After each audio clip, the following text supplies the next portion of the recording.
السلام علیکم، good morning every one. دوستو، آج بات کریں گے ان لوگوں کے بارے میں جن کو عمان میں جاب سے نکال دیا گیا یا جاب چھوڑ کے چلے گئے یا کسی بھی وجہ سے وہ اپنی جاب سے ہاتھ دھو بیٹھے۔ ان کی تعداد کتنی ہے، ان کا تعلق کن کنٹری سے ہے۔ تو شروع کرنے سے پہلے میں ریکویسٹ کروں گا کہ چینل کو ضرور سبسکرائب کیجیے گا اور اپنا خیال رکھیے۔ تو بات کرتے ہیں عمان میں سال ہے 2020، آج دن ہے 27 مئی 2020 اور بدھ۔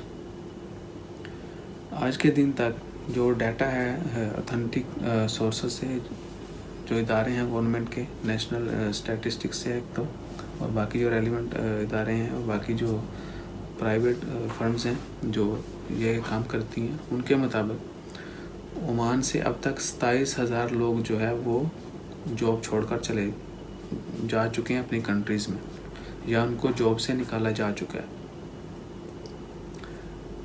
27,000 لوگ جو ہیں، ان میں سے جو 80% لوگ ہیں وہ صرف کرونا پینڈمک کی وجہ سے ان کو جاب سے نکالا گیا ہے۔ یعنی ایک تو نارملی آپ کو پتہ ہے کہ آئل پرائسز پہ ویری کرتے ہیں اکانومی عمان کی، تو اپ اینڈ ڈاؤن آتے رہتے ہیں۔ آپ کو یہ بھی پتہ ہوگا کہ گورنمنٹ سیکٹر سے جتنے بھی ایکسپیرٹس ہیں، خارجی ہیں، ان کو نکالنے کا حکم دیا گیا ہے۔ یعنی گورنمنٹ کے اداروں میں، گورنمنٹ میں ڈائریکٹ یا کسی بھی گورنمنٹ سے جو ریلیٹڈ ادارہ ہے، وہاں پر جو ہے خارجی ہے اس کو نکال کر ہم لوکل عمانی جو ہے اس کو جاب دی جائے گی۔ تو ان لوگوں کو بھی نکالا جا رہا ہے۔ اس کے بعد کرونا کی وجہ سے بہت سارے لوگ، بہت ساری کمپنیز، اچھی کمپنیز بھی جو ہیں وہ مشکل کا شکار ہیں، وہاں سے بھی لوگوں کو نکالا جا رہا ہے۔ تو اب تک جو ہے 27,000 لوگوں کو جاب سے نکالا جا چکا ہے۔ اٹس 5واں مہینہ ہے، اور 80% جو ہے وہ صرف پچھلے 2 سے 2.5 مہینوں کے درمیان، جب سے کرونا شروع ہوا ہے تب سے لوگوں کو نکالا جا چکا ہے۔ اور اس میں سے جو ادارے بتاتے ہیں وہ کہتے ہیں کہ زیادہ تعداد جو ہے وہ انڈین نیشنلز کی ہے۔ So we are sad on that. ہم قطعاً یہ جو ہے خواہش نہیں رکھتے کہ کسی کو بھی جو ہے اس کی جاب سے ہاتھ دھونا پڑے یا اس کو نکالا جائے۔ تو دعا کرتے ہیں کہ whoever lost their job, inshallah he will get a good job, he will get a good opportunity in future. So let's hope for good as well.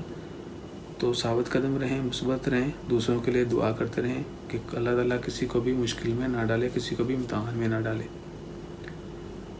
تو چونکہ اب جو ہے لاک ڈاؤن، اس کی وجہ سے پرائیویٹ کمپنیز جو چھوٹی کمپنیز ہیں، سب سے زیادہ جو ہے اثر ان پر پڑا ہے، اور وہ اپنے امپلائیز کو جو ہے نکالے جا رہی ہیں۔